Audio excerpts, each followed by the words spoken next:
NBC29 forecast.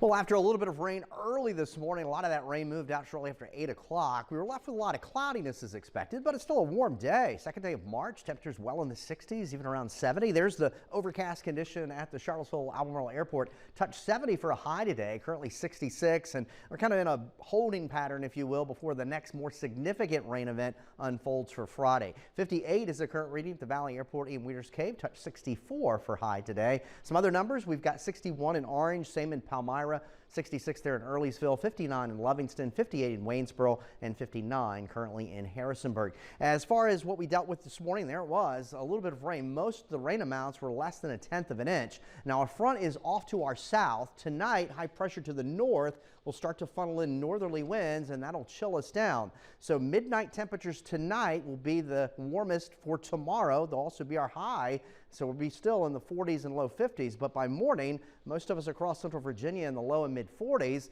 with some upper 30s north and west. But the higher ridge tops of the Blue Ridge Mountains, the Alleghenies out to the west, they'll be even colder. And with that said, and the arrival of precipitation, that's where we have the icing concern. So a winter weather advisory for the central Blue Ridge Mountains, the higher elevations of the Shenandoah Valley, and of course the Alleghenies. And then we have an ice storm warning for the northern section of the Blue Ridge Mountains. Those areas from freezing rain could see 1/10 to maybe 1/4 inch of ice, mainly above 2,000 feet. Elsewhere, we're just dealing with a cold rain area wide, and that's a big difference from the 60s and 70s that we've had the last couple of days. So here we are tomorrow during the day. We kind of languish with the temperatures stuck in the low to mid 40s across much of the region, some upper 30s north and west, and rainfall amounts pretty good soaking, an inch, inch and a half, maybe a little more. And there's the European model, the GFS right before that, so they're very similar. And now tomorrow evening, we could have a rumble of thunder, but the severe threats farther to our south, mainly south of the James River, the more significant severe weather threat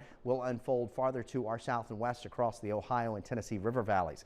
Behind this system, we have a nice weekend, upper 50s, low 60s on Saturday, low and mid 60s on Sunday, so a mild weekend for the first weekend of March. So here we go with what's happening. A front is off to our south tonight, a new storm that's brought snow from California through portions of the desert southwest. It's now into the panhandle of Texas. You can see the severe thunderstorm watch box, tornado watch boxes here across the Dallas metro area. Well, this whole area from the mid-Mississippi River Valley, the Ohio Valley into the southeast will be under the gun for severe weather tonight into tomorrow, and that'll rocket up to our north and west. That'll bring the rain in here for our Friday. And of course, you can see that contrast in temperatures from the battle of the air masses. So here we are during the early morning hours. There's the rain. Temperatures in the low and mid 40s east, some upper 30s west, and the rain will continue throughout the day. There'll be some breaks in the action, but then it's tomorrow evening ahead of the cold front that we'll have another surge of rain. Some of that could be heavy. That's when maybe we could have a rumble of thunder or two, but it clears out by early Saturday. Now it will be breezy on Saturday. Maybe the mountains could have a wind advisory Saturday afternoon, upper 50s, lower 60s for highs. Tonight then, the warmest part of the night will be early. Otherwise, rain arrives toward morning. A much colder day here for your Friday, a wet go of things as we move into the weekend. Improving conditions, although it will be breezy if not windy on Saturday, and temperatures next week still above average here for March. Hard to complain, Eric. Thank you. Thank you so much.